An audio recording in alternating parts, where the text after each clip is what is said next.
So Salima got in touch and asked me to talk about communications in a pandemic, and I'm so excited by the title that I came up with because I love a pun.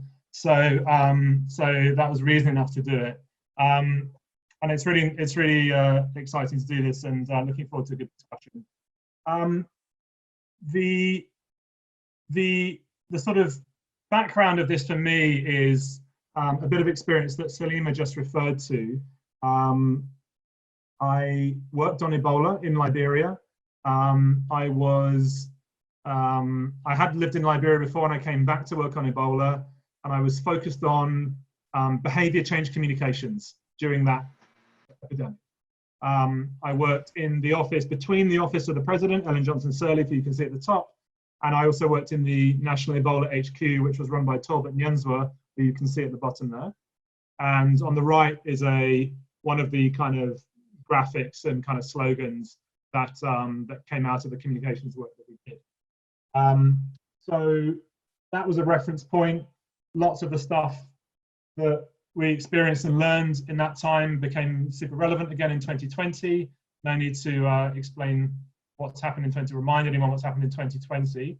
But I want to talk about today mainly about behavior change and why it matters, why it's important, and how to do it, how to use communications to affect behavior change, and how to make communications effective.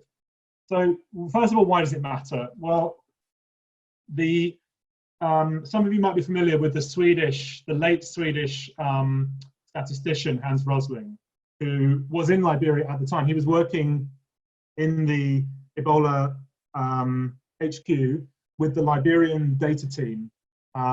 Really amazing that he was there. He was really committed and spent a lot of time out there. But something he said to me really stuck in my mind, which is this quote: "Ebola is both a biological and a social phenomenon." And I think this is true. I think if you talk to epidemiologists, you talk to people, the CDC and places like that, there's a real understanding that communicable diseases are all about human behavior. If it's communicable through, whether airborne or by human touch, it's about what humans do. These diseases, these viruses, prey on human activity, human compassion, our desire and our norms to be close to one another, to have physical contact, to be around one another. We're social creatures, and that's how viruses spread. And so it's a social phenomenon because what humans do determines what happens to the virus. So there's Hans. There's a picture of Hans working with his Liberian counterpart. And I think this point about behavior change and communications, behavior change and the virus or viruses is borne out. I mean, this is an early graph showing the epi curve in Wuhan. But I mean, you can look at any number of curves in any number of countries, and you can see there's a lag between the grey and the gold bars. One is true cases and one is reported cases. And reported cases always lag a few weeks behind true cases because of reporting. But you can see when the lockdown happens in Wuhan, very quickly the curve peaks and we see a drop down, even though it takes a couple of weeks for that to be detectable in the data, in the statistics. So I think it's pretty uncontested that behavior change is absolutely central to what happens in terms of the course of an epidemic or a pandemic. So if you look at early responses, just to hammer the point home, this is the lockdown effects. This is on the left of several different countries: UK, US, Germany, Spain, Italy. You sort of immediate change in inflection in the epi curve and a change to see that drop down. Sweden didn't have a lockdown and had a much more sort of yo-yo-y first few months, although I think overall has landed in roughly the same place. But the Swedish don't seem to be like the rest of us, so they get to do something different. But the point here is that if you enforce a lockdown, you enforce behavior change, then you get a very, very clear and unmistakable change in the epi curve. So, okay, we've established that behavior change matters. Why is it difficult? We've established that's important. Why is it difficult? There's a bunch of resistance factors. So there's risk psychology. That should be 5 bullets there. So social norms should be the next bullet. Main thing is risk psychology. Human beings have a bunch of psychological quirks around risk and around in crisis situations, which I'm going to go into. which you have to work around. Social norms matter in Liberia. There was, social norms and cultural patterns. In Liberia, the #1 transmission of Ebola was funeral practices around touching dead bodies and bathing dead bodies. You try to tell a parent whose child is sick, don't touch your child, just forget it. It's not going to happen. Some of it's human and universal, and some of it is culturally specific. And that's enormously important, and I'm going to come back to that point several times. Economic conditions matter as well. It's easier to social distance in Soho than it is in Soweto. Where you are and the situation you're in matters enormously. There's also changes in the communications environment. There's changes to trust in authority, where we get sources of information, and I'll explain a bit more on the next slide. So the way the public seek health advice, this is quite universal, but it obviously varies by country. The way the public seek health advice has changed. People now tend to focus on online sources, social networks. Mainstream media doesn't have people covering health anymore. You don't have that kind of authority source of mainstream media. There's much more opinion. If anyone's been on the internet recently, you might have noticed that there's a lot more opinion and a lot less news. That's really changed the way people consume information and what influences what they think, and what they think determines how they behave. Experts and authorities are less trusted than in the past. This is universal. This was in Liberia. I'm not exaggerating. The most prevalent belief about Ebola was that it was a CIA intervention. It was a CIA creation. And there's a lot of, you only have to go and look at a 5G cell phone mast, in your area to see how misinformation, conspiracies, and that kind of thing, mistrust of authority can play out. All the controversy over masks, the politicization of mask wearing in some countries, not naming any names. Trust is now the pivotal factor in health communications. It was always important, but it is even more important now because it is in so short supply. Scarcity has made trust just inflate in its value, just times a million, because it's so scarce in the world that we're in now. And that's the really key thing. And that's the context that risk communication has to grapple with and work with. So look, pandemics are complex adaptive problems. They require a mass amount of learning in context. It has to be realistic to context. And you need risk communications to bridge people with the policies that you're trying to put in place in your context. So there's a slide, the next slide is a bit of a complicated diagram, which I'm going to try and unpack a little bit. But kind of up there on the right, you've got kind of the scientific facts, quote unquote, the epidemiological expertise as we understand it, as an input at the top there, right? And that needs to inform policy. And policy also says this is the required behavior we need to get the outcome we want, right? But what policy you create is also linked to and causally linked to the economic circumstances of the people whose behavior you're trying to change. Over on the left, you've got a bunch of different drivers of how people are currently behaving. Misinformation, that context of mistrust I just spoke about, their risk perception, which I'm going to go into in a moment, their social values, their cultural norms, and their economic circumstances is so important. If you're asking people to do something that they actually just can't do because they're going to starve, then you're not going to get a change of behavior. So there has to be a link between, the policy has to be realistic and aware and adapted to that context, but it's how you close that gap between the current behavior and the required behavior that you need to get the outcome you want. Let's talk about risk psychology. Right, I've mentioned it a couple of times. Humans are terrible at risk. We're really bad at it. We misperceive risk in general. There's a great quote from Dan Garner that we live in an information age, but our brains are stone age. So we really struggle to process all that complexity around us, right? It's kind of overwhelming, and our little brains, pretty smart, but kind of not that smart, right?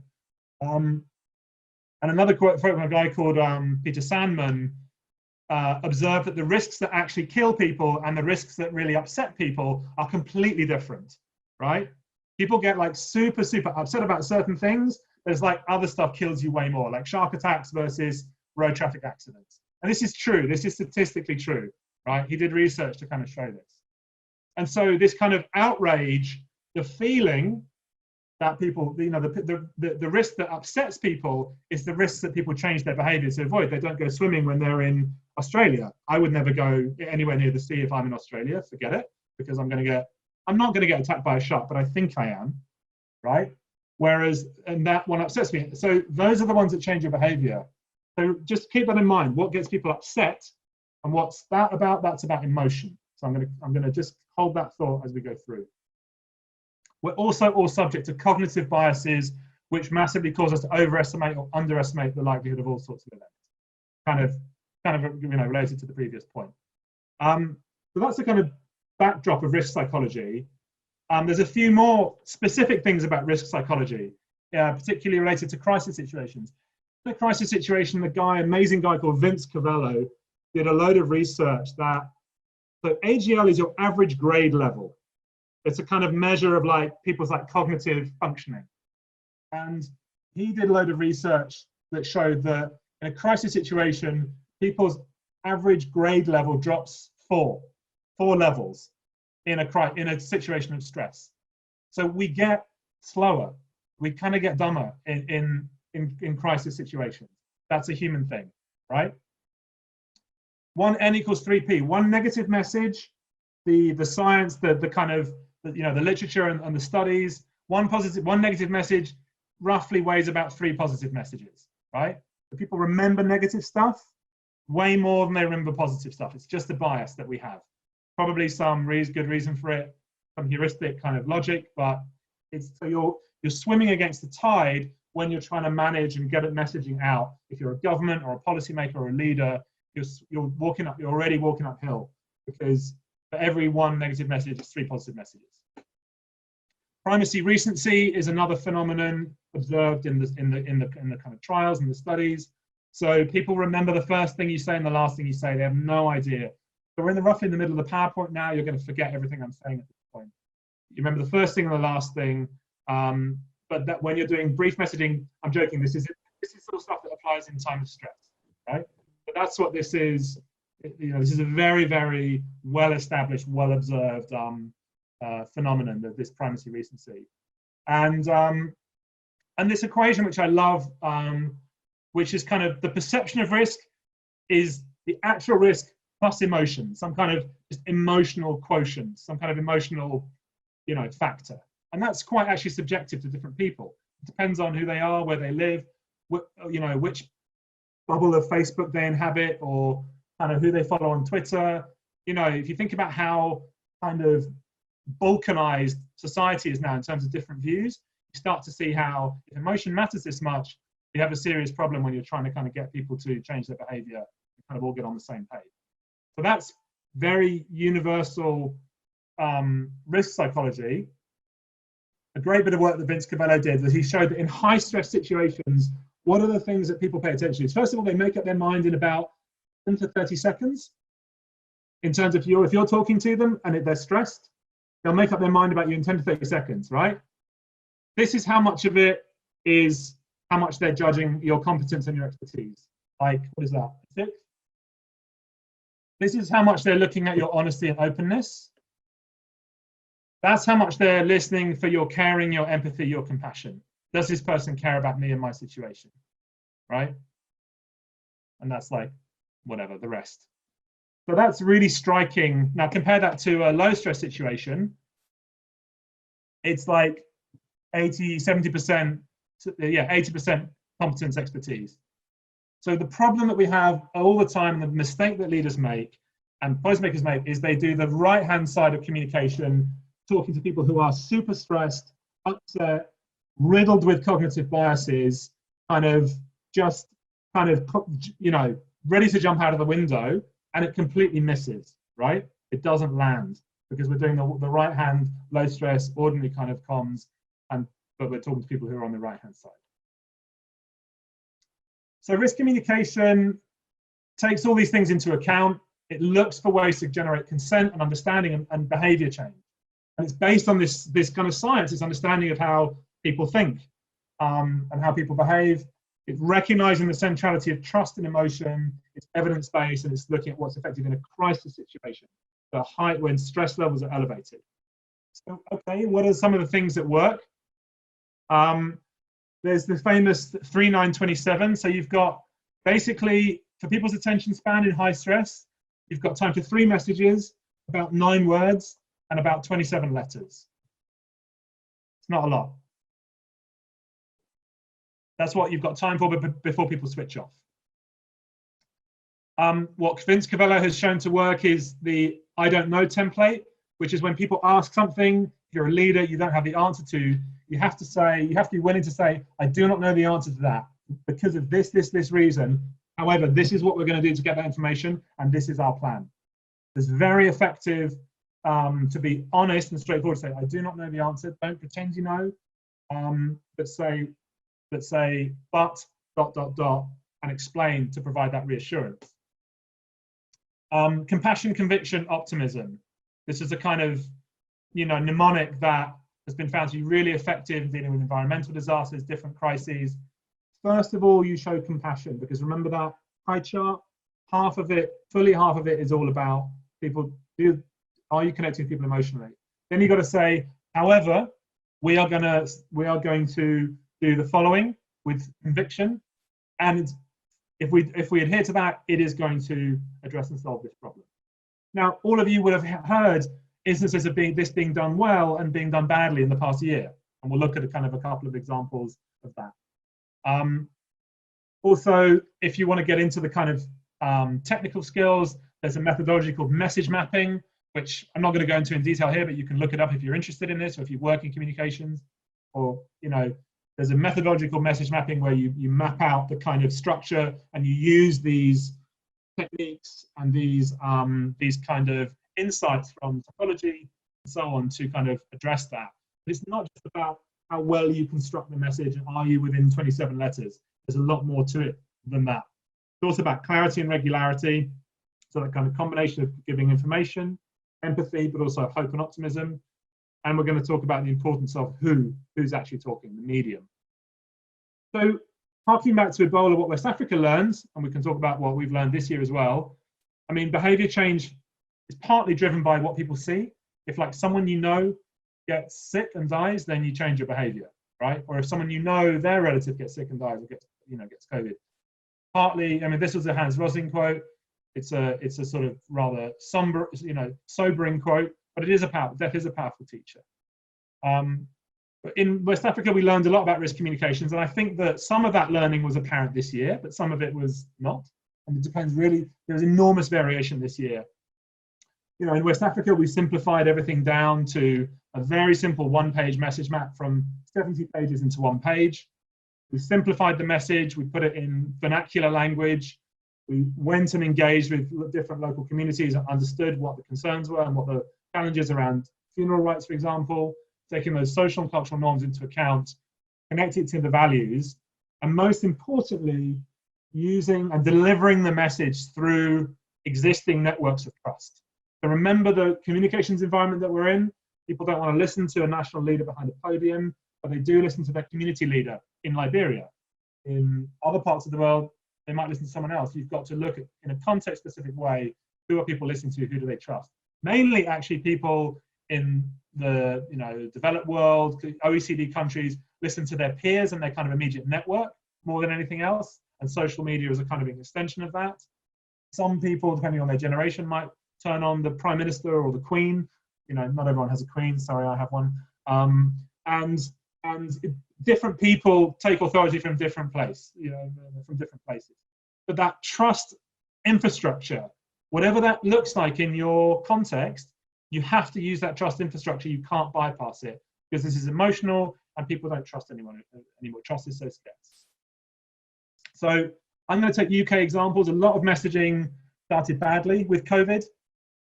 There was a huge amount of variation from country to country, places that did it really well, places that did it really badly. UK started pretty badly, which it shouldn't have done really. It had enough people with enough experience about this.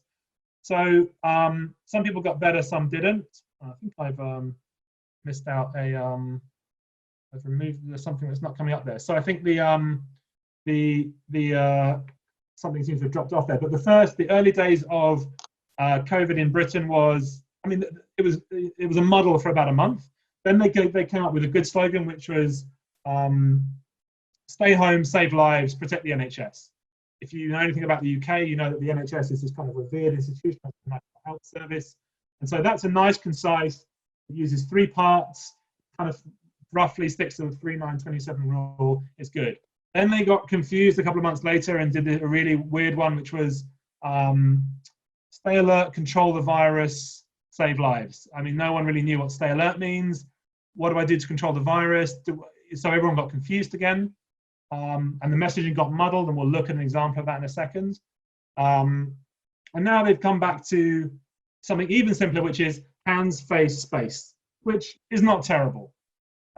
So I'm just giving one example of the UK, which is kind of some learning around what messaging was working, what wasn't.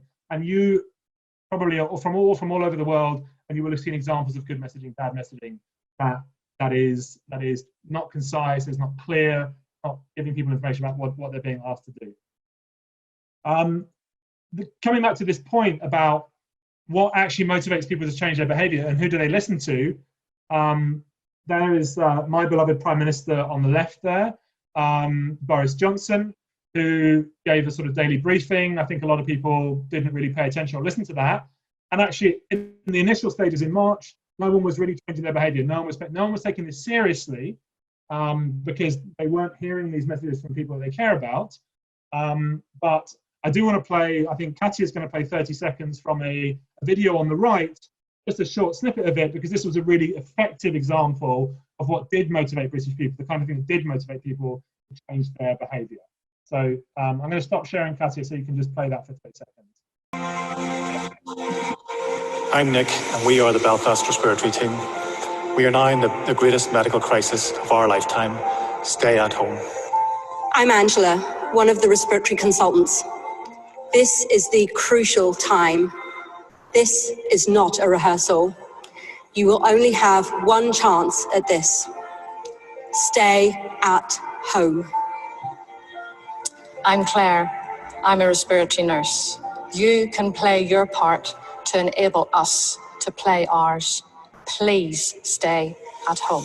So the point about this is, I think it's fairly self-explanatory, right? It's no one listens to Boris Johnson, but everybody worships the NHS and the intensive care staff, and so it's a message from people that you'll actually listen to and care about, and it's appealing to people's sense of responsibility and citizenship, and it goes on for a couple of minutes. It's a lot of repetition, and it's simple, right? So there's a lot of good in the message on the right, where there was a lot of confusion coming from the chap on the left. I want to go back one. So there was a lot of confusion a little bit later from Boris Johnson when he gave a press conference and said he wanted people to go back to work because they were worried about the economy. It was extremely confusing for the public. Nobody knew whether they were supposed to go to work or stay at home, which professions were supposed to do what. So this led to a sort of explosion of kind of confusion, but also some quite good parodies. Katia, I don't know if you can play this short video. This is a British comedian doing a Boris Johnson impression, but it really is not far off what Boris Johnson sounded like in his press conference. So we are saying, don't go to work, go to work. Don't take public transport, go to work, don't go to work. Stay indoors. If you can work from home, go to work. Don't go to work. Go outside, don't go outside. And then we will or won't do something or other. I mean, it's a funny, silly video, but it gets the point across that, I mean, it really wasn't far off that. It was kind of very confusing for people. This became like the most watched video in the UK for kind of a week. But people didn't know what they were supposed to do, right? So the importance of clarity, the importance of simplicity, what are you actually asking from people? People know good messaging from bad messaging. P1 knows good messaging from bad messaging. And they know when something's confusing. They respond to people they trust, and that trust is influenced by a lot of different drivers, which I've spoken about, and very culturally determined.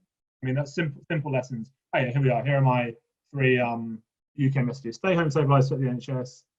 The second one was not great, and the third one's not bad, in my opinion. Okay, so leadership I've spoken a little about is a really important part of this. I think let's look around the world a bit.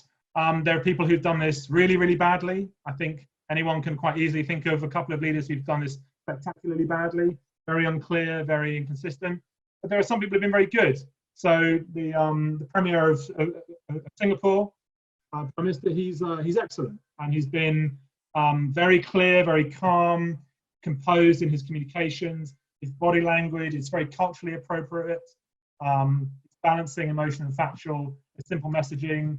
I think another person who I would cite as very good has been Jacinda Ardern from New Zealand, who's been excellent in the clarity and consistency of her messaging. Andrew Cuomo is a more emotional kind of speaker. And there's people from all over the world. I think Ramaphosa in South Africa and other leaders in South Africa have been actually pretty good in just getting that balance. And it all depends on context. And Singapore is different from New Zealand, from South Africa, and other places. But this calm body language, talking to people, acknowledging the emotion, but providing reassurance and clarity.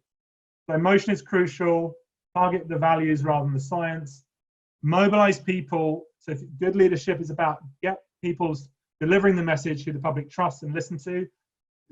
It's important that you do this kind of direct address, but others need to listen. And others need to be delivering the message like NHS workers, and go with that kind of local cultural grain.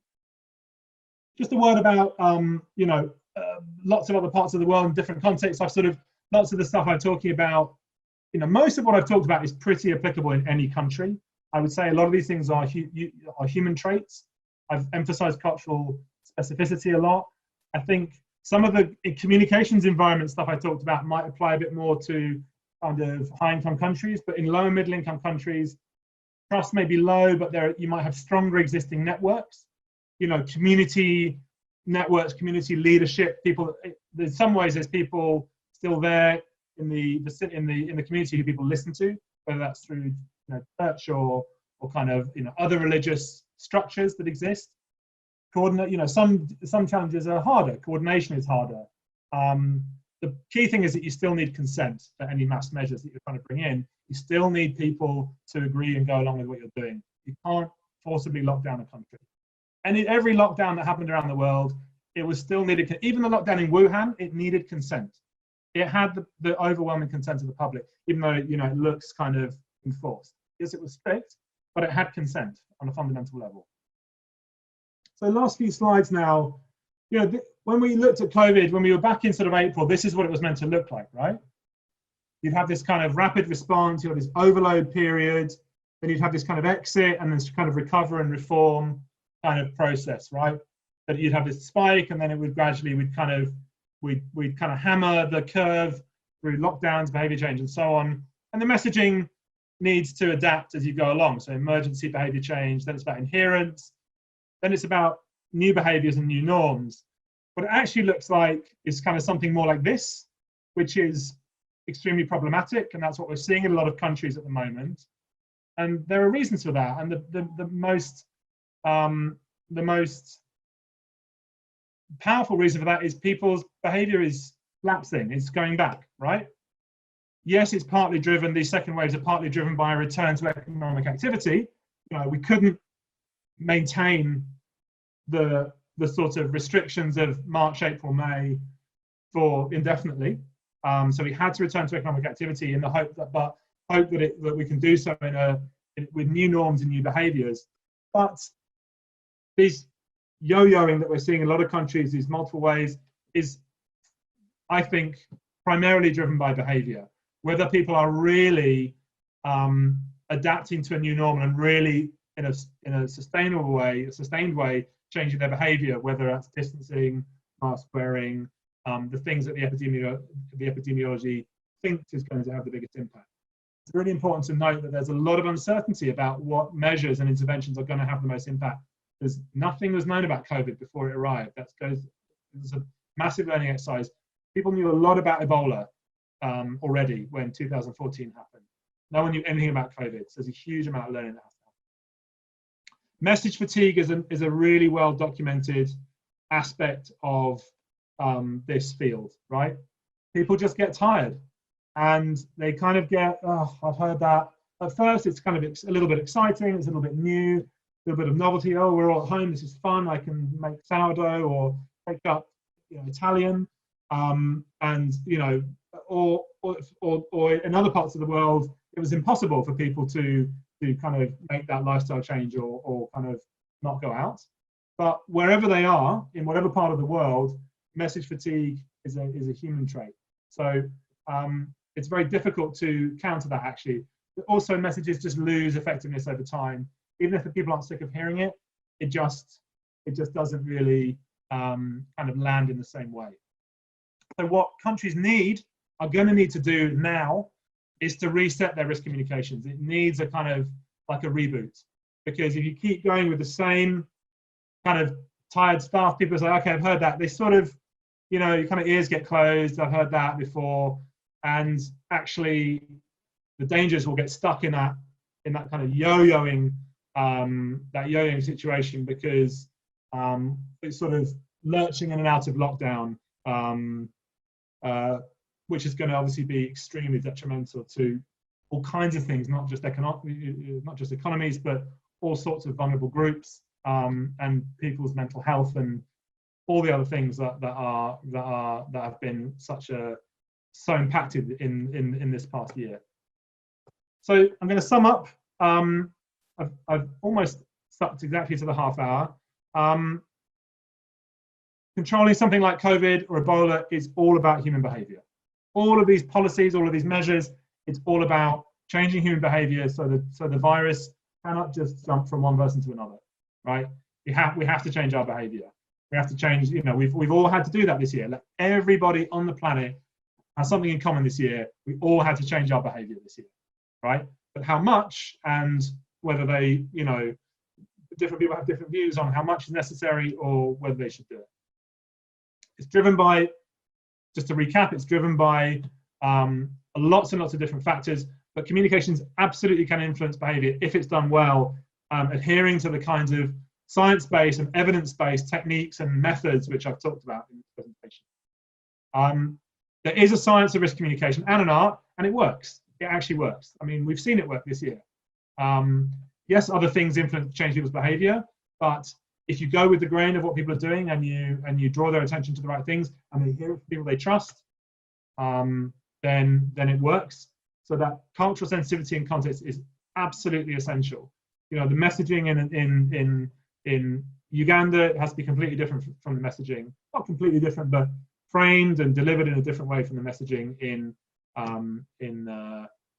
somewhere else. And if you take away one thing from this, it's if the whole ball game is about human behavior, then the whole game of human behavior is about trust. Fundamentally, that is the single most important currency this year, maybe for the next few years. It is in incredibly short supply, and effective leaders, effective policymakers, effective anyone trying to work to stem or counter this epidemic, or in any context, their ability to be effective is going to hinge very significantly on their ability to build trust with their audiences. And with that, I will stop.